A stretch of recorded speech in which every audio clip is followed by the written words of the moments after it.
I started.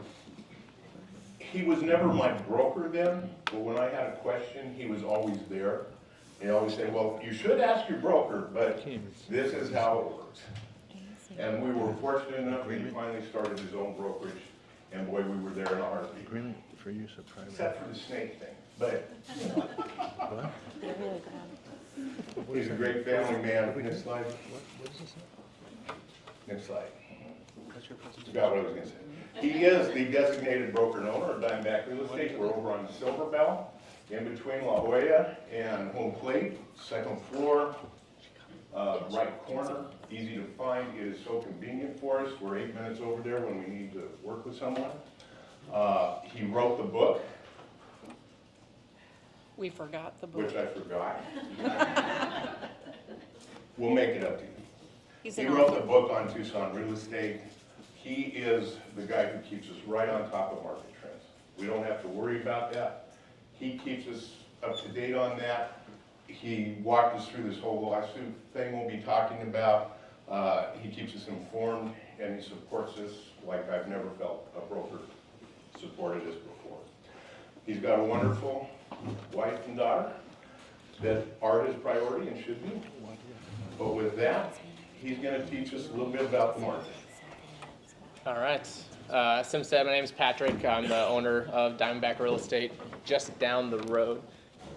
Now, can you hear me? All right. Cool. So, yes, I own Diamondback Real Estate just down the road. My role as the owner broker of it is kind of to project and look out where the market's going, where our business is going, and just keep us ahead of all the changes that are happening in our industry. And as I'm sure all of you have heard, there's a lot of changes recently in our industry. I still actively sell real estate. I specialize in Continental Ranch, the non-55 and older neighborhoods. So if you have any family members that want to live close by, I would be your guy over in Continental Ranch. And no one knows Sunflower like Tim and Kay, so it's still you guys in here. So like you said, I'm going to go over the market stats of what we've seen kind of happen in Tucson in the last 5 years, take a look at what's going on this year, and then give you my best guess predictions of where the market's going to do next year in 2025. But before I dive into the analysis, I do have a confession to make. Has anybody received one of these in their mailbox? I send a postcard every month out to everyone in Continental Ranch. For the last 3 or 4 months, you guys have been receiving this. So I am the one who's been mailing you guys, hopefully not junk mail. It's been some time making these ones just to keep you guys all informed of what's going on. This is really the one, this is the back side of it. Yeah. Okay, yeah, no one cares about the other side, right? Yeah, so I know everyone is curious about what's going on in the market, what certain houses are selling for, just to keep themselves up to date on the market, which is why I send this out every month, just to keep you informed. And it's always nice to know kind of what's going on in the neighborhood event-wise. If you notice, there's a QR code at the bottom of the postcard. By now, I'm sure reluctantly we all know how to use a QR code. But I just want to show you guys where that QR code takes you. If you scan the QR code, it's going to take you, first it's going to ask for your name, email, phone number, date of birth, firstborn child, all those questions, you know. But the Walter team has asked me to unsubscribe anybody who does log into this, so you guys aren't bombarded with calls and phones and emails from me. So per Tim, Kay, and Cotter's request, you guys won't get junk mail or email spam if you click the QR code. So don't be afraid to do that. But if you do, it's going to take you to your home specifics landing page, and it'll give you an estimated value for your house. How it determines that, it takes 3 of the most accurate algorithms out in the market, and it shows you what those automated values are. But Tim, Kay, Kata, and myself, we have the ability to run comps on your house and give our own input on what your house is worth. So if you ever want to stay up to date on what your home is worth, this is a good tool to do. It'll also give you a range of what your house could be worth if we list it, because this is based on the averages. Some houses are nicer, some aren't as nice. If you say, you know what, I don't want to deal with selling my house, just give me a cash offer, we have that option as well. But if you notice, that's going to be lower than a traditional sale. It gives you your equity position. It tells you what the house is worth and how much you owe on your mortgage if you have a mortgage, and it'll tell you what you would potentially walk away with if you sell your house. So if you're looking at finances or trying to make financial decisions, again, good tool to have. If you need to buy or sell a house at the same time, we have programs that can help you with that, and this video explains one of the programs. And then it gives you recently sold houses in the neighborhood, again, just to give you an idea of what's going on. All right, so that's the postcard. I know a lot of you have received it and probably just thrown it in the mail. Just want to give you an insight of kind of what it is. So now I'm going to dive into the market statistics of what's going on in the last 5 years. I try not to bore you because numbers can be boring, so I apologize in advance. I'll try not to go too far down the rabbit hole. So we're going to talk about home values first. Over the last 5 years, what have home values done in Tucson? Up, down, up, correct, yes. All right, easy one. All right, so over the last 4 or 5 years, home values in Tucson has gone up about 60%, 55 and older neighborhoods, and Sunflower up about 55%.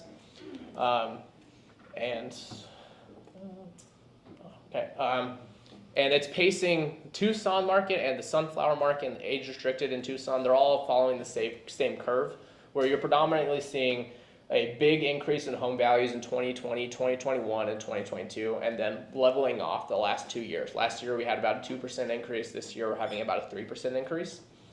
So we're not seeing the rapid increase in home values that we did before. My next question for you, why do you think home values went up so much over the last 5 years? Any guesses out there? Influx from out of state. Out of state cash buyers from California? Demand? Yeah. Interest rates low. Investors, cash again, right? Yep.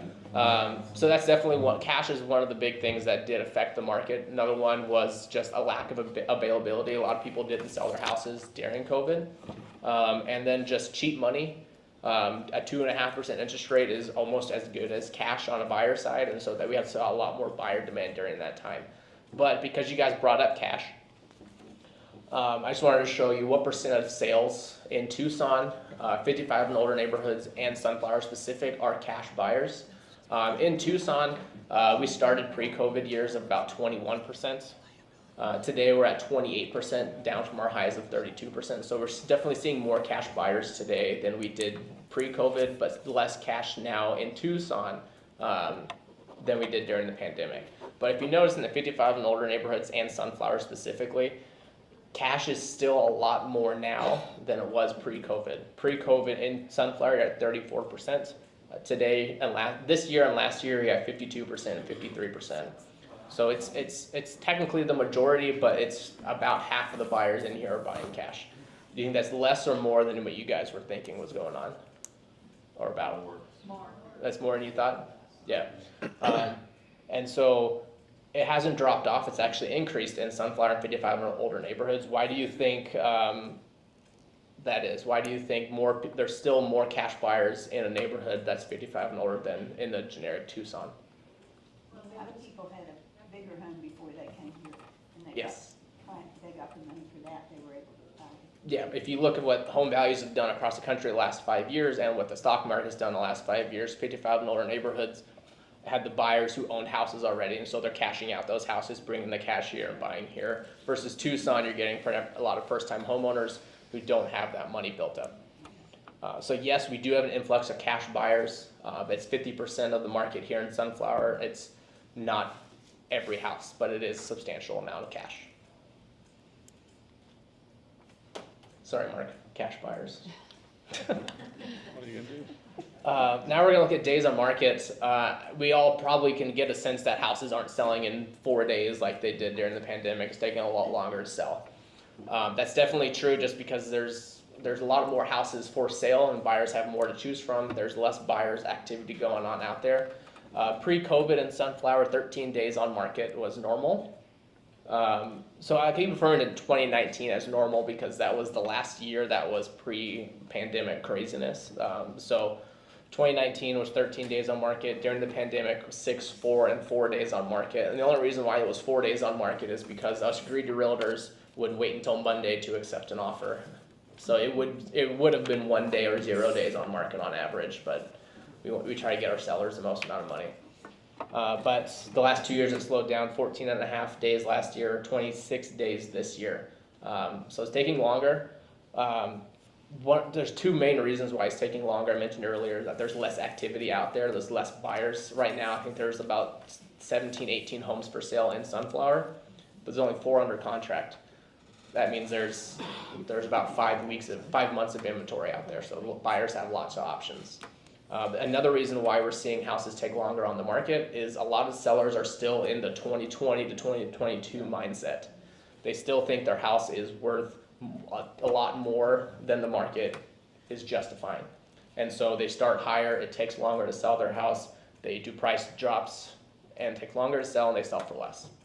So I'm trying to get some people out there out of the 2020 to 2021 mindset and into the 24, 25 mindset of price right and a house will still sell quickly. Any yawns in out there? All right. Change in volume, like I said, it's a lot slower out there. There's less buyers. Based on 2019 as the par, Sunflower, interesting, in 2020 you guys actually saw a drop in sales volumes, which was a abnormality in Tucson. Tucson we saw a 5% increase. Age restricted we saw a 2% increase, but yet in Sunflower we saw a 14% drop, 15% drop in volume. But in 2021, 2022 we had back to normal or above normal volume. 2023, 2024, a lot less. You're looking in Sunflower 32 and 22% below normal. Again, that has to do with affordability. A lot of people can't afford to move, so they're not moving. So when we say the market's slow, that's what we're talking about. So that's what's happened in the past. Let's kind of look at where we're at right now. Active homes for sale. So this is the last 5 years in Tucson. I removed 2020 because that year just doesn't exist in my mind because it was just absolute chaos and didn't follow any trends. But if you look every year, basically ends the year the exact same trend. I have hope for where the market is heading, and I'll show you why in these next couple of slides. Is we finally have seen a peak in the active homes for sale. All year we've been increasing. We finally have gotten to the point where homes for sale are starting to decrease, which is good for sellers. This is inventory. So inventory is how we measure supply and demand. It takes the number of homes currently for sale and we divide it by the number of buyers currently looking. I look at it as on a weekly basis. So right now we have about 13 weeks of inventory in Tucson. Again, you've seen it increase all year long and we're at the highest point we've been in the last 5 years. But if you take last week out, because that was Thanksgiving, again, that number started to decrease as well. And so the market is starting to pick up on the seller side. When I look at a market and I look at it, if it's strong, where's it going? My main thing that I look at is buyers versus sellers. Because we've all heard of buyer's market and a seller's market, right? What are we in right now? Yeah, we're in a buyer's market right now. When I say that, there's a lot of different ways to determine a buyer's market and a seller's market. For me, we're in a buyer's market because there's more listings hitting the market every week than the number of buyers every week. But the gap is getting smaller. That means the number of buyers and sellers are getting smaller. It's getting more to a balanced market. Good for sellers. Patent pending, I guess. I have an algorithm here that tells me where the market is based on the buyer's market, seller's market. 0 is even. Anything in the positive is a seller's market. Anything below 0 is a buyer's market below 0, seller's market above 0. The higher the number, the stronger it is. So we started the year as a seller's market, and then when rates kind of went crazy in May, it fell off, and then we went in a steady decline back to a buyer's market. But if you've noticed in the last couple of weeks, we've been going back away from buyer's market more towards a balanced market. And I fully expect us to be in a seller's market by the start of next year. And so kind of to give you an idea of where we're heading, this is what the market is doing today versus in 2019. And the nice thing about real estate is that it follows trends regardless of what's going on in the market. So since July, 2024 and 2019 have behaved almost identically, which gives me a good strong indicator that 2025 is going to perform exactly how 2019 did. Again, you see the momentum picking up towards the end of the year. So that's going to lead me to next year's predictions. Interest rates, I don't want to step on Mark's toes, but interest rates are going to start coming down. We believe that they've hit their peak. Rates are going to drop, in my opinion, as from the real estate agent side, not the lending side, is I believe rates are going to come down about 0.5 to 0.75% next year. It's not going to be a straight shot down. It's going to be ups and downs along the way, but overall, I believe the market will trend that way. With lower interest rates, we're going to get more buyer demand. I anticipate about 10% increase in volume. If you remember back on the slide of volume, we're about 30-35% below normal. We're not going to get back to there next year, but we're starting making strides that way with a 10% increase in volume. And what we all care about, what our home value is going to do. In my opinion, we're going to see about 4.5% increase in home values next year. Nothing negative, nothing flat, nothing crazy increasing. So that's my take on where the market is, what it's done, where it's going. And I'm going to pass it back to Tim, and I'll take it from there. All right. Thank you, Patrick. We'll have some questions. He's been known to do some crazy things, so he can't believe everything. He guided us through this national lawsuit we've all heard about. And honestly, the thing that precipitated this, in October, we went over Watermark, and people who, believe it or not, are much older than us were really curious about that lawsuit and what it has done to our industry. Patrick guided us through this. Now I'm going to give you Kay, my partner. I'm glad she joined me finally. Didn't give her much of a choice, but she's been with us for 4 years now. She knows what she's doing, and she's going to walk us through some of those changes. Good afternoon, everybody. Thanks for coming. First of all, does everyone know what NAR stands for? National Association of Realtors. So basically, a licensed agent can join the National Association of Realtors. It allows us to have access to the MLS, which is the database that shows all the homes that are for sale. And we have a higher code of ethics that we have to follow. So that's basically what NAR is for. There are many real estate agents that do not belong to NAR. They usually sell commercial or property managers, so they do not belong. And I'm going to throw out a little something funny. Patrick actually did a video on this a couple years ago. A lot of people call us realtors. We're actually realtors. So it's kind of funny. He did a really cute little video on it. So Look up his Facebook. yeah, it's really cute. It really is. He's like at a chalkboard, but it's kind of funny. It is realtor. So that's a little bit of history on the NAR. Last August, everyone probably heard in the news that there was a lawsuit filed, and there was 2 changes that came from that. Basically, all buyers that wanted to tour a home and worked with an agent, they needed to sign a buyer-broker agreement.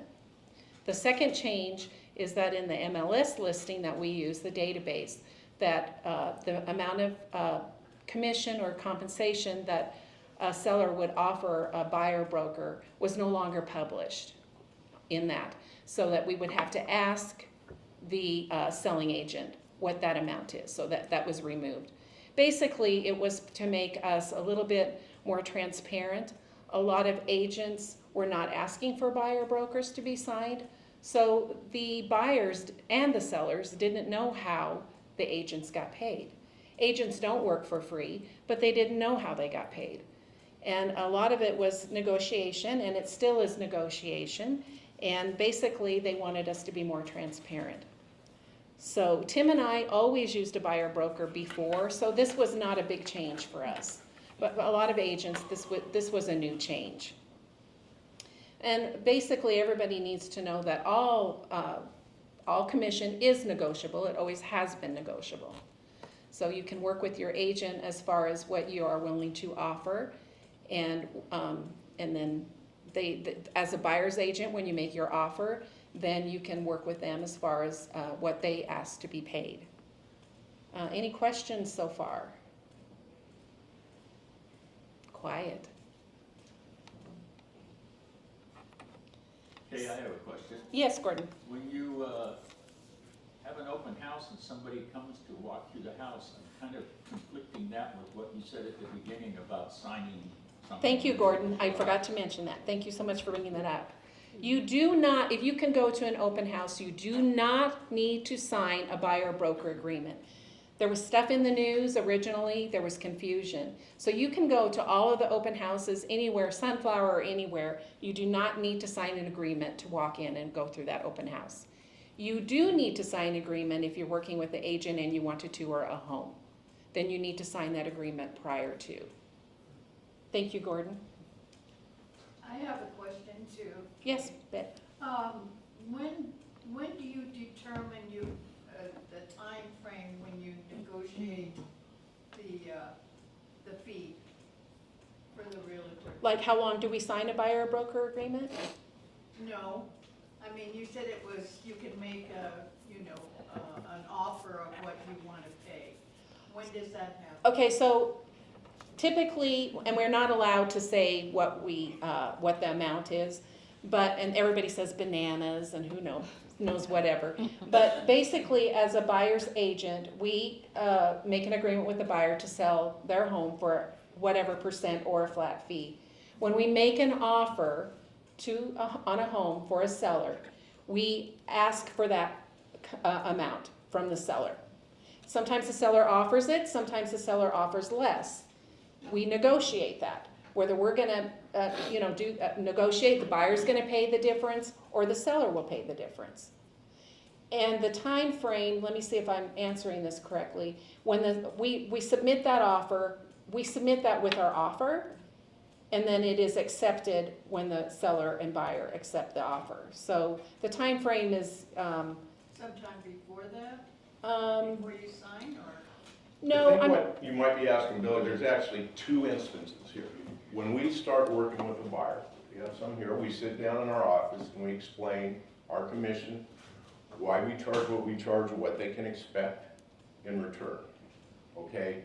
That is separate because you don't know what property they're going to offer on at that point, or at least 99% of the time. Once they find the home that checks all the boxes for them, now they're gonna offer the seller, they're gonna bring the money to close, and part of it is gonna be whatever we've negotiated with them to pay us for our commission. The seller's gonna see that. That used to be pre-baked. That used to be stirred up before it went on the market. The listing agent pretty much talked to the seller, how much are you going to offer in commission? When we worked with buyers, we knew what that amount was gonna be. The buyer could choose to make an offer based on that amount or not. Now it becomes part of the after negotiation. So there's actually two separate negotiations. One's with your agent as a buyer, and then one is with the seller on the property you're offering. Does that make sense? Yeah. That's where it's confusing, because it's actually two separate negotiations. That's Okay? very good, thank you. One amount. Two, Pardon? Two amounts? two amounts. No, the amount you negotiate with your agent Yeah. is set. It is set by a contract Is it a between, percentage? it is usually a percentage, it can be a flat fee. A lot of it, when we negotiate that as agents, we're determining what effort are we going to need, okay, to put, we just work with the buyer. We show them properties in Oracle, all the way down in Gallus, and everything in between. Wonderful people, we enjoy doing it. That one finally closed this week. That takes a little more. Yeah. So we determine that going in. Then when they found their property, Okay. we turn in a form that says, this is our we have pre-negotiated what we're gonna get paid to the seller. That seller actually said, I'm not paying you. Our buyer had to come out of pocket, and they did happily. They were great people. They understood how hard we had worked for them, how much we had put into it, and they took it out of their own pocket to pay. That was because the seller didn't agree to it.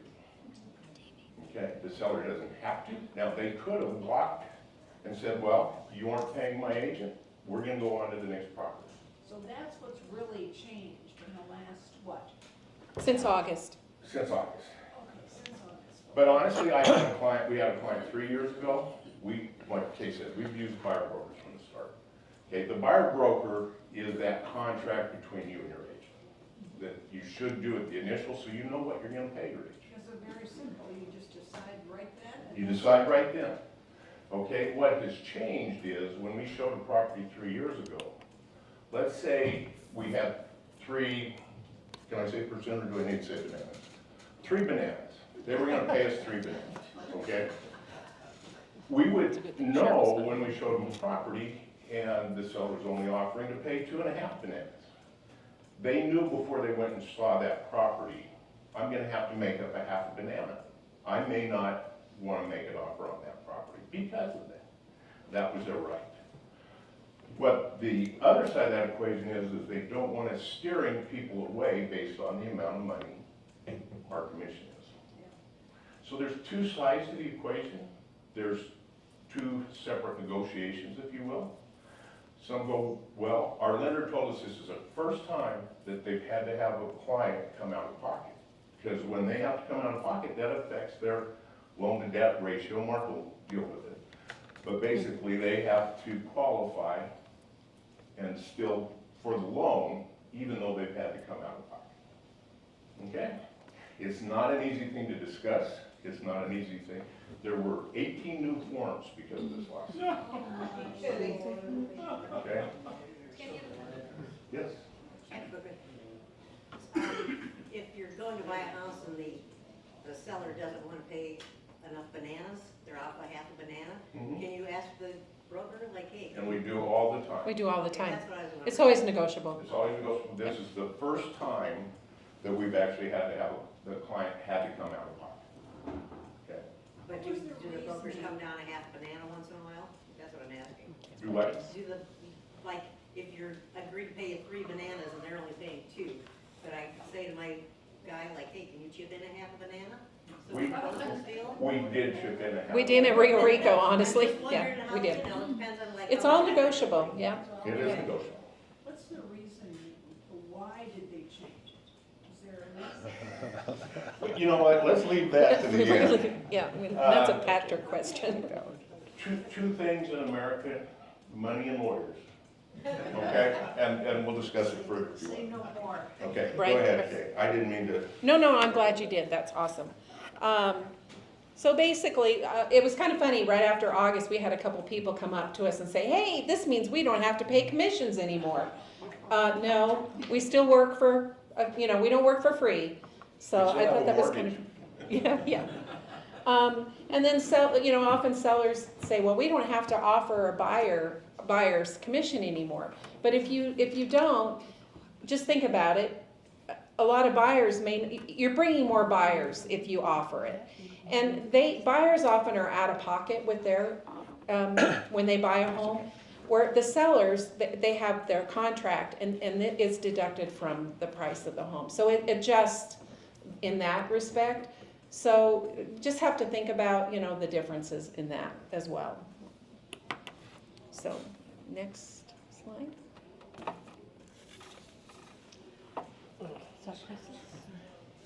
No, I'm not ready.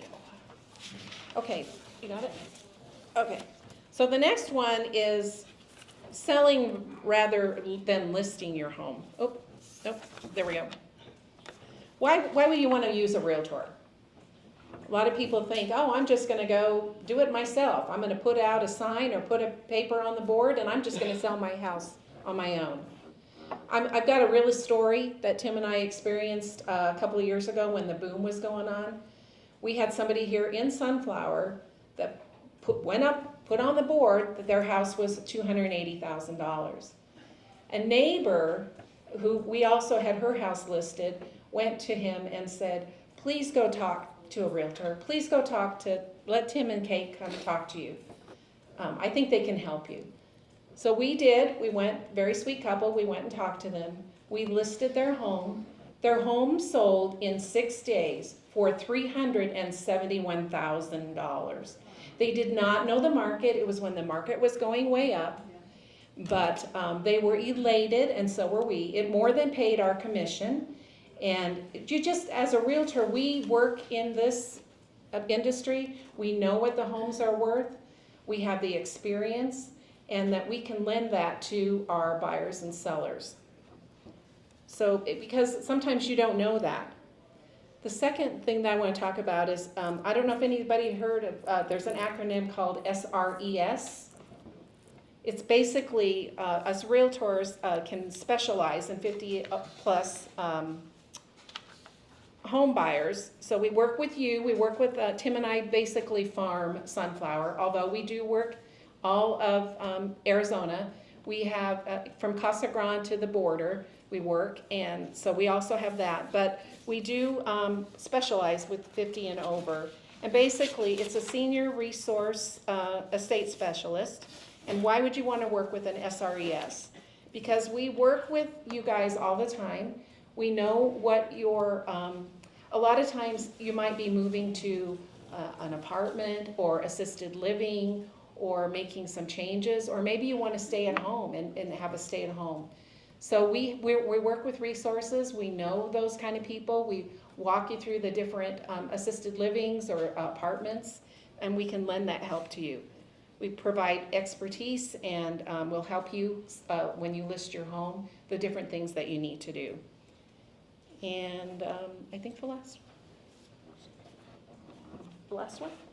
Oh, we skipped the other one. No wonder why everybody's like, what are you talking about? We skipped a slide. Yep.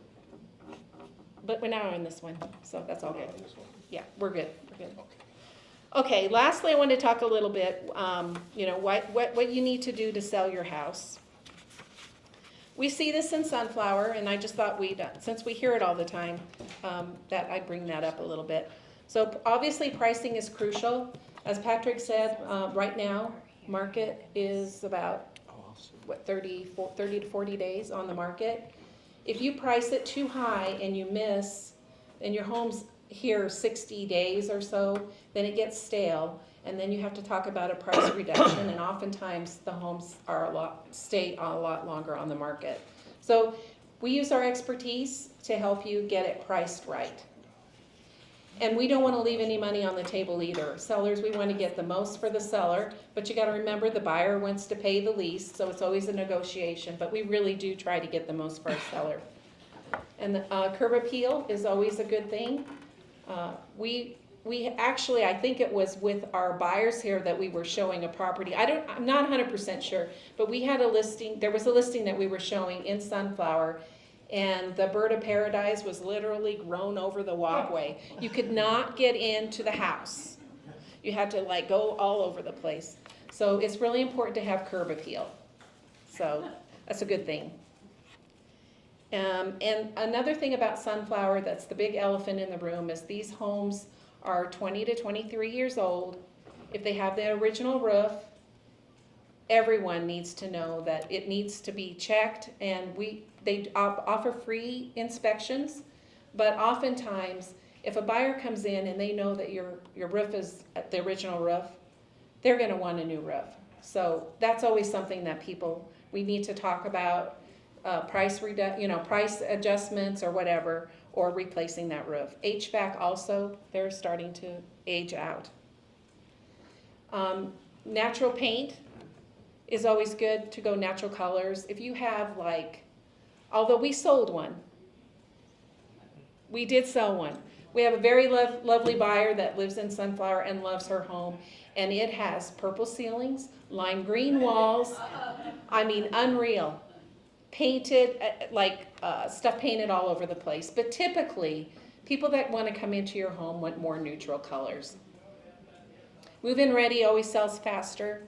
We're finding now, especially in Sunflower, people want turnkey. They want updated homes that are just ready to move in, not the original cabinetry, the Formica, carpeting. So that's always important too.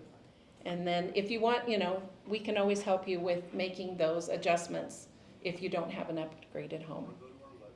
So, Which home do you think sells quicker, top left or bottom right? And you don't even know what price either one is. But you're right, it will always sell that way. If you have a stale listing, and we've put it on our advertisement several times, you will sell less per square foot if you have to reduce your price than if you get it right the first time.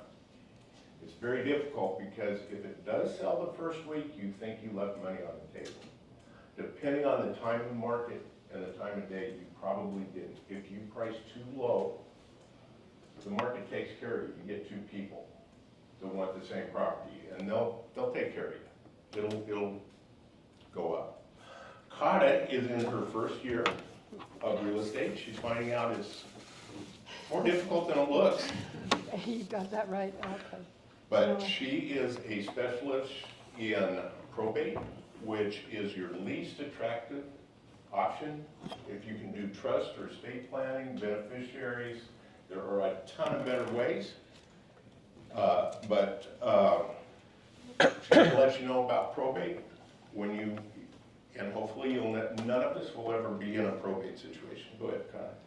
Thank you. Yeah, I'm pleased to say that I'm with the Walter team. I also have the SRES special, senior real estate specialist, along with certified probate specialist in real estate. Is there anyone who's never heard of the word probate? Okay. It's, like we've talked about, it's another legal issue.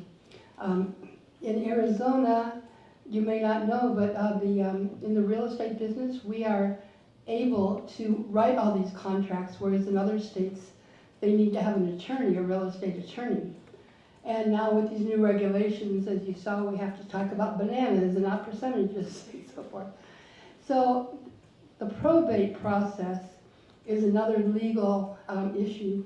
If someone dies intestate, anyone know what that word means? That's new vocabulary. Pardon? No will. Now, it could be that they never made a will, or it could also be that nobody can find the will. And so, in that case, somebody has to decide what is going to happen with the estate. And in that process, it's called the probate court process. It's important to know that that has to go through a probate court. And there, the judge will make the decisions. One of the first things that needs to be done in a probate proceeding is to determine who would be the personal representative. So of all the beneficiaries, it could be a beneficiary, it could be a family member, it could be someone else, but someone has to be the go-to person, the personal representative in a probate case. So the court will decide and appoint a personal representative. If it's, so as we look at the average timeline, probate typically takes a while. So the first thing is to petition the court and determine who would be the personal representative. That can take a few months. Then the next step is to appraise what is in the estate. All of the personal belongings, all the investments, and of course any real estate assets that are involved, personal, commercial, or anything else. Finally, then next they have to do the debt settlement. What is owed to the estate from anyone, any collection agency or anyone else, so that that can be determined, what has to be paid from the estate. And then we have the distribution to the heirs, which can take even a couple of years. Now, in probate real estate, basically, the realtor can help understand the process and work through it. When we consider probate without a will, it's actually in many ways no different than if somebody is an executor for a will or a successor trustee for a trust. Many of the issues related to real estate are the same, in that the realtor has to help sell the home so that if that's what the family and the personal representative or executor or trustee decides to do. So there's many issues that come up with that. First of all, if there's more than one heir or beneficiary, sometimes you get into conflicts. Some people may want to keep the home, some may want to sell it, and there may be all kinds of discussion about what to do and how to do it. And so a realtor in that situation has to be able to work with all of the parties involved here and become pretty much of a mediator and counselor and everything else. Next, another challenge is to make sure that all the financial obligations are paid. And so that is something a realtor is not necessarily directly involved in, but through the probate process, that has to be determined, and that may actually affect the price of a home and how much it needs to be sold for in order to pay those debts. It may also affect, for example, maybe deciding to have an investor like Patrick talked about doing a quick cash sale to get through, sell the home and then be able to pay the debt. So there's many variables, as you can see. Another issue could be maintaining the property. Because if it's going to take this long, there's certainly landscaping and other things for maintenance, possibly paying for utilities, and checking for any catastrophic kinds of incidents that might happen to the home or anything else that will affect it, so that when probate is finally cleared, then the house can be sold. So that is something oftentimes a realtor would work with the personal representative or an executor, or in the case of a trust, the trustee, to work out how they're going to maintain it and what needs to be done so that it will be saleable at the end of the probate process. And then you also have to consider the real estate market. Certainly, just as with any real estate, you have to look at the comparables, what would be a good listing price and so forth, and make that determination.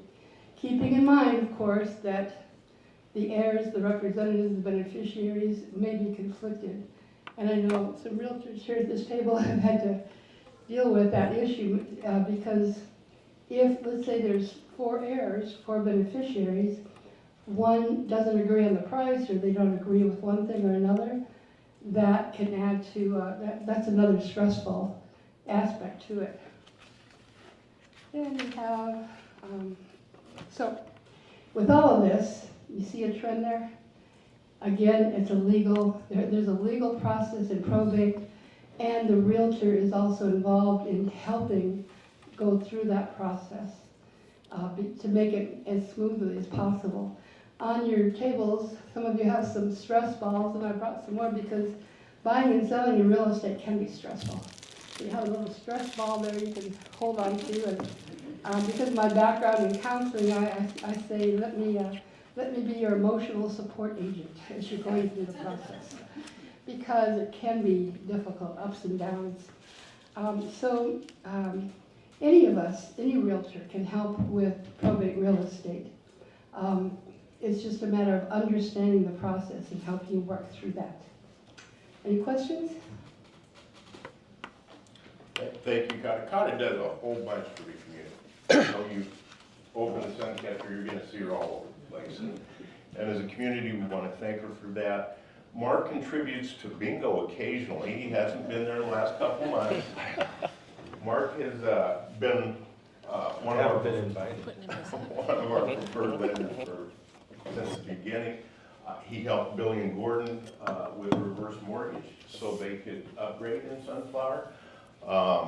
He's a good lender, and he's going to explain why Patrick is wrong and Barry Habib is right. Just a little inside joke. Well, good afternoon, everybody.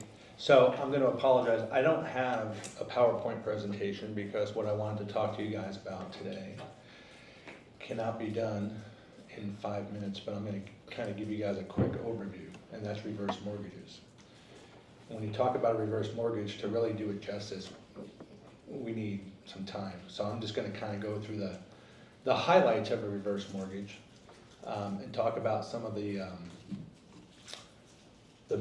misnomers out there, what people think they know about a reverse mortgage and kind of the facts of what a reverse mortgage is, what it means to you, how it can be beneficial to you. Does anybody know the very first reverse mortgage that was ever originated in the United States?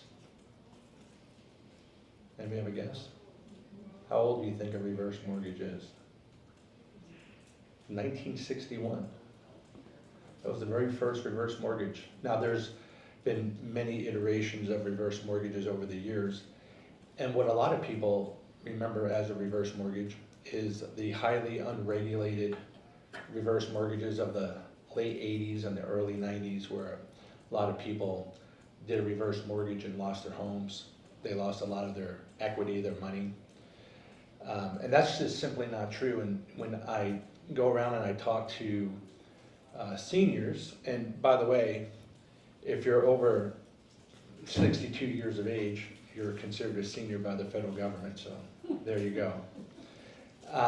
But a lot of people, they think of reverse mortgage and they think of the reverse mortgages of days gone by, of the late 80s, the early 90s, and they think of all the bad things, all the unregulated activities that went on.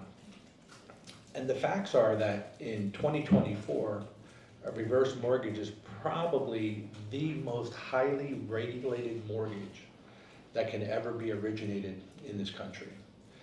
And there are many stop checkpoints to protect you as the senior in a reverse mortgage. Does anybody know how old you have to be to even be eligible for a reverse mortgage? 55. 55? 62. Does anybody know what other requirements there are for a reverse mortgage? There aren't any. If you're 62 years of age, you have access to a mortgage that nobody else in the United States has access to. Okay? So you must be 62 years of age or older. And you have to have approximately about 50% equity in your property. Okay? And we'll talk about that in a quick second. So the way the reverse mortgage works is the federal government says, hey, we have a classification of seniors that, you know, have a house, many times it's paid off, but many times it's not. And with the rising cost of Medicare, prescription drugs, Social Security, let's face it, a lot of us who are on fixed incomes are having a hard time meeting our monthly bills. And so where the reverse mortgage comes in is it says, hey, listen, wouldn't it be nice if you had a mortgage that allowed you to stay in your property and you never had to make a mortgage payment for the rest of your life? People say, what? How does that work? Right? Well, the interest on your mortgage is continually accruing in the background. You're just not responsible for making any mortgage payments while you're living in the house. And so you can live in the house for 20, 30, 40 years and never have to make a mortgage payment. That does not affect your Social Security income. That does not affect Medicare. That is not taxable income. That is all your income. It's post-tax dollars. But it's a way to afford affordability to the senior to be able to stay in their house. There's another senior that exists out there. And that senior is, maybe that's the senior that, you know, they managed to save up a little bit of money throughout his or her lifetime. They have a 401k, they have a pension. They're not living paycheck to paycheck. And you say, well, why would that senior want to do a reverse mortgage?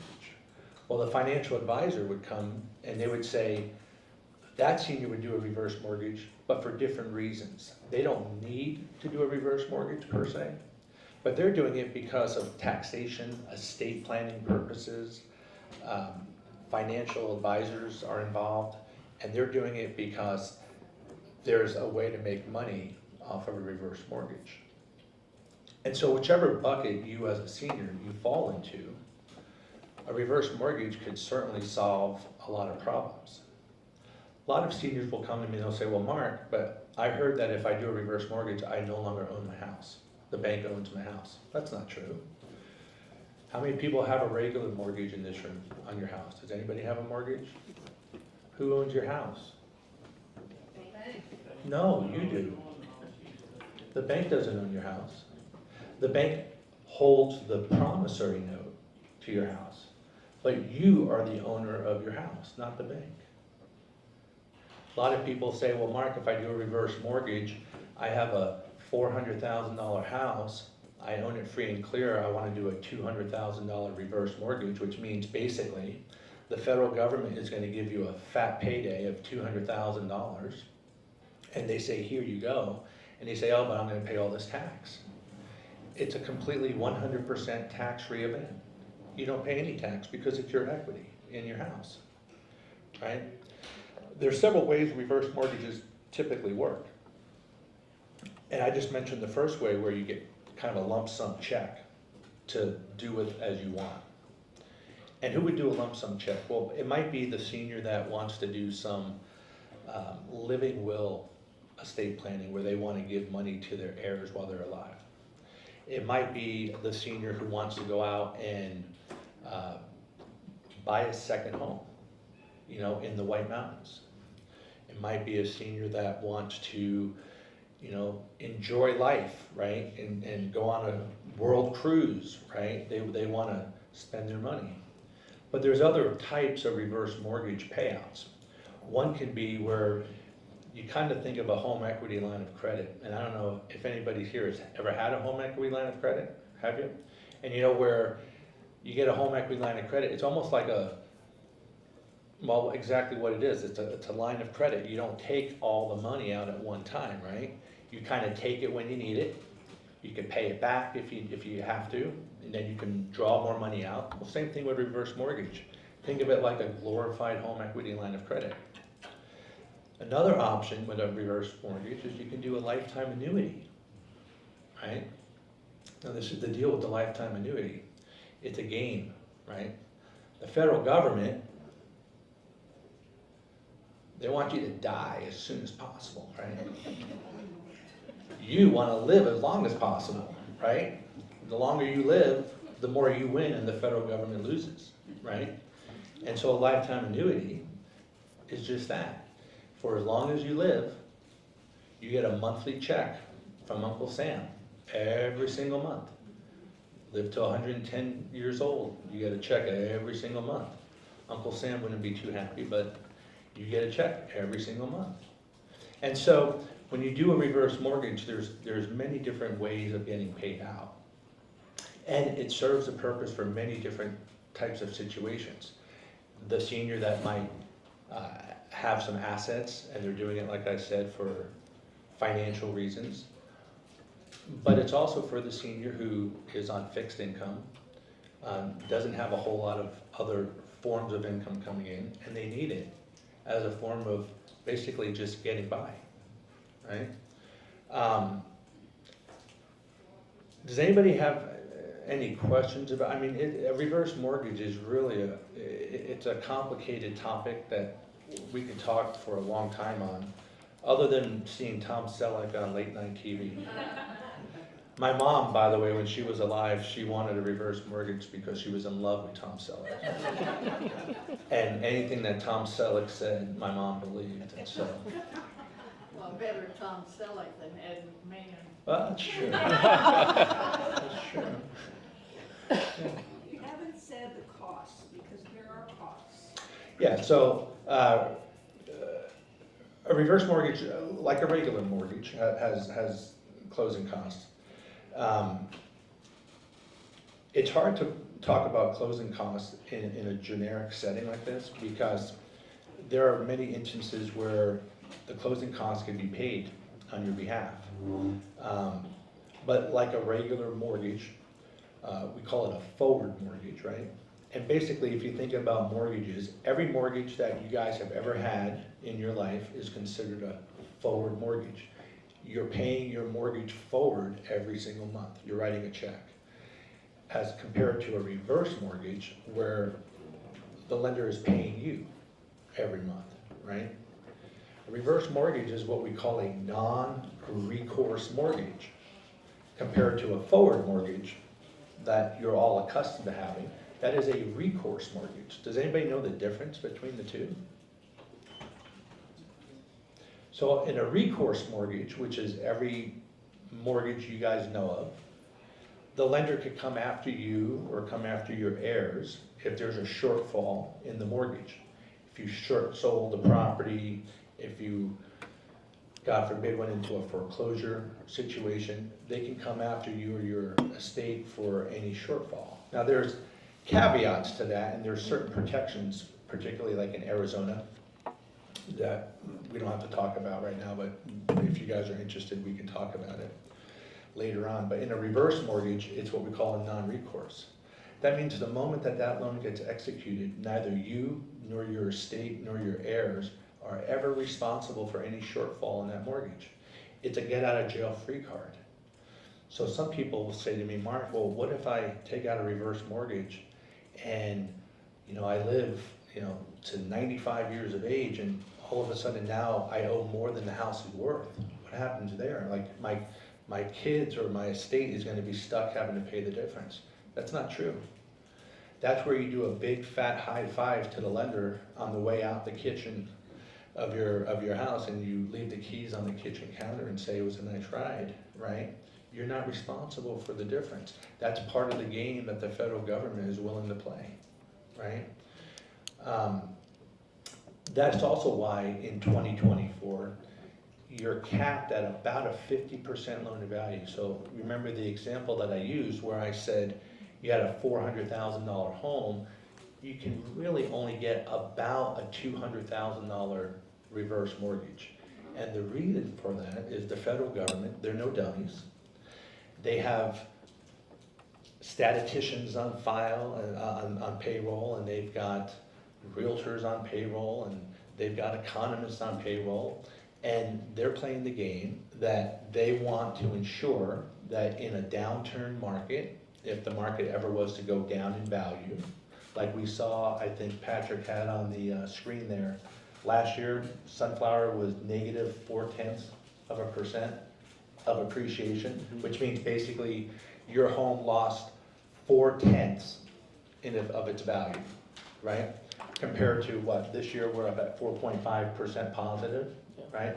So the federal government, what they do is they're capping everybody at 50% so that if the market ever took a downturn, they're still protected in their investment, right?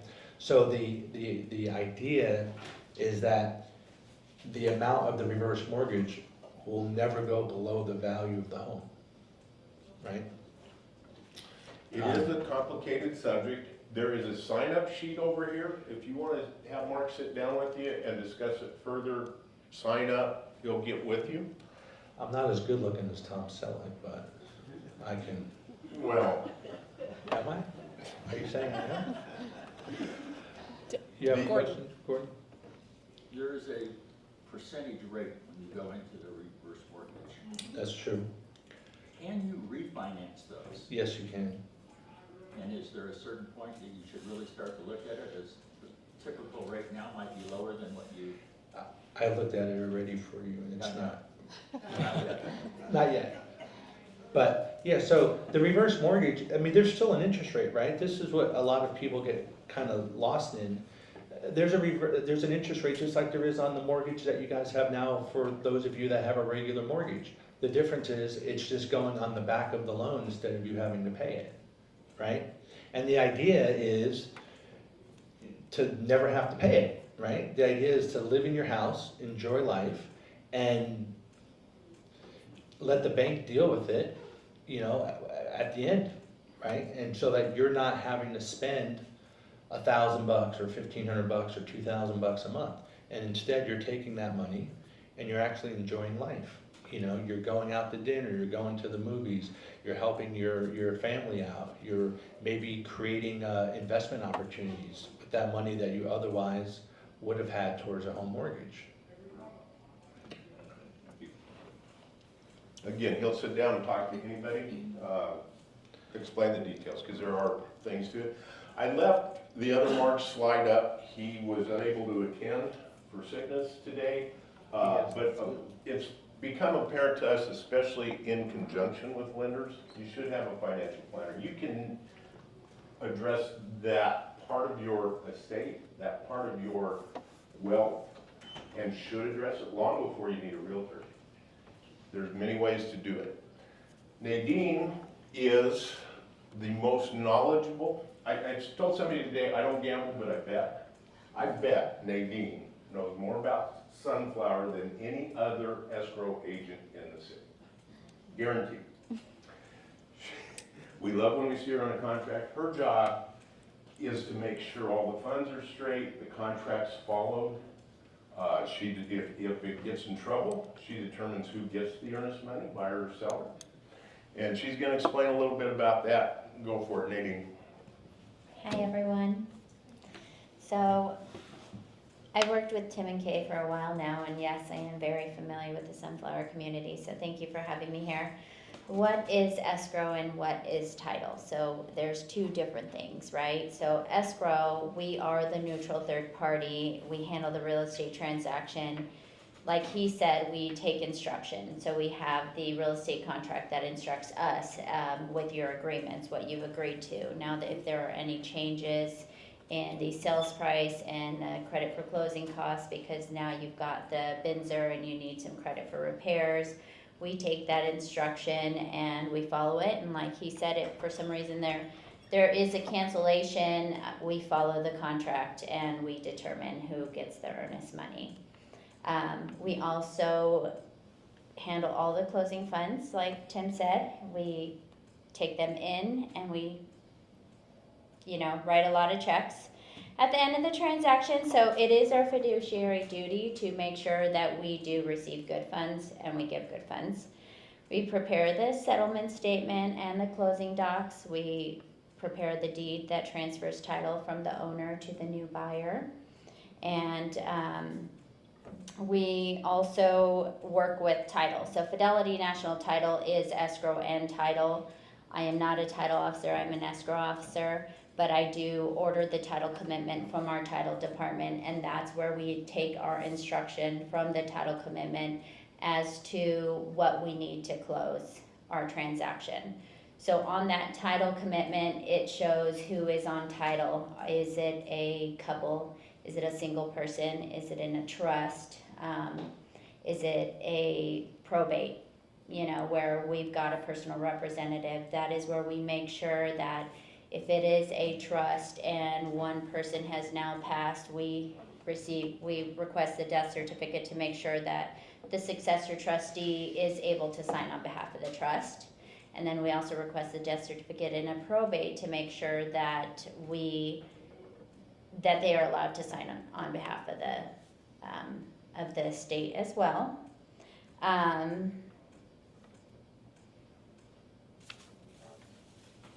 Let's see here, I lost my place. We also make sure sometimes at time people do create documents and record deeds, and those deeds might be considered uninsured deeds because they didn't do them in a title transaction and an insured transaction. So we verify that that deed was in fact signed by the person who signed it. Sometimes we do have them re-sign a corrective deed to make sure that they did in fact sign that transaction, that deed. So we are here to protect you, to ensure the title of any liens or judgments or clouds on title that might need to be taken care of before closing for the buyer, and it also protects the buyer after closing. Okay, do you guys have any questions on escrow and title? No? Okay, we'll have some questions, answers. Feel free to ask any of them. I just want to make one point before we move on to questions and answers. If a house was worth $300,000 a year ago and the market hadn't moved, which it has, but it counted, let's just say it flatlined, it's still worth $300,000. That agent got paid last year, they're going to get paid this year. It is all about how they want it to look. They wanted the public to know what they were doing, how they were paying it, who was paying. But the value of a home is the value, the market value of a home. Agents have always been paid, nobody can work for free. It's always been negotiable. Like I said, 3 years ago, we were showing houses that had less than 3 bananas. It's always gonna work out. It's how much do you want the house, and that's what it's worth to you. How it gets paid for is always by the buyer. If the buyer does not bring money to Nadine, she can't sell that house, she can't write the seller a check. The buyer always has to fund 100%. Whether they're paying the sellers, whether the seller agreed to compensate the buyer's agent or not, is really irrelevant. It's a negotiation. They're negotiating with their agent that's listing it. The agent can make it look like the one or the other, which you think is gonna sell. They can give good advice on pricing so that it will sell quickly. The stress is real in real estate. Believe me, you don't wanna sit on a property 6 months, and you're gonna make less money if you do. Any questions? Let's open it up. Comments? You were going to tell And us, we're gonna use the mic just so everybody can hear your question. this is just what you said, is, what's the reason for this new law in August? You said you'd wait till the end to tell us. Well, you would have to ask the Justice Department. Was it a lawsuit? It was a lawsuit driven by the Justice Department. Oh, really? The people that won the suit, in the class action suit, there's winners. They won $30 to $60. The lawyers made $360 million. The litigation isn't over. They will probably, if you want Yeah, to, go ahead I'll and chime in. address that real quick, Patrick. Cool, I'll chime in here. So yes, it was a lawsuit that the lawyers walked away with, like Tim said, hundreds of millions of dollars, while the public got $30 to $40 in their pocket. Another thing that came out that we saw in the industry that the public probably didn't really see is the person who filed the lawsuit has opened up his own company that tries to work around real estate agents. So he had his own motives for the lawsuit. Tim just kind of mentioned that it's where the lawsuit stands today. The Department of Justice does not like the outcome of the settlement, and when they don't like something, they usually stick their nose back into it. So one thing that the Department of Justice, whenever a case of this magnitude happens, they stick their nose and they give their statement. 24 hours before the case was settled, the Department of Justice said that we do not like the fact that buyers have to are forced to sign a buyer-broker agreement before seeing a house. They say it eliminates competition. They don't like it. So the court listened to them a little bit and said, we like it, so the judge says that we're gonna keep it there. But just to keep you a heads up, the Department of Justice doesn't like that and will probably open up a lawsuit in the next year or so to fight that aspect of it. But if that aspect goes away, essentially all the changes therefore also go away. Was this a class action suit? Yes. Yes, That's why it's $30, $40, because correct. there was a number of individuals that Correct. got on the bandwagon. Okay. If I could just, Person ruined it for the rest, is what this is about. Or And them that too. happens. Like Kate said, the more it changes, the more it stays the same. Patrick, if I, as a non-realtor on the panel, I just wanted to chime in and say, I mean, as far as the general public goes, all of us, what's changed? What's changed? A different way of negotiating, more negotiations probably. It's the same, right? It's- If you wanna it's more sell a- transparency. It's more transparency, It's more but transparency. nothing's changed, the cost of real estate hasn't gone up. Is this just in Arizona or all over the US? It's all over the US. National, It's national. national. It's national. Well, it was the federal government, I don't know. Yeah. That includes co-op, condos, Any transfer of real estate, that involves a real estate agent, a realtor. Bottom line, everyone here works hard. They've spent years learning their trade. You can benefit from all of them. None of us are an island, and we are not the answer to all your problems, but collectively, at least in real estate, these are the people you need to talk to. Get a big picture. Don't just believe Mark. Talk to your financial advisor. What do they say about reverse mortgage? Why are you singling me out? Because I love you. He comes to my house and lightens my wallet in a poker game about once a month, so that's why I give Mark a hard time. All of these people know Sunflower very well. They've worked on it. They obviously gave you some time today, so if we could have a round of applause and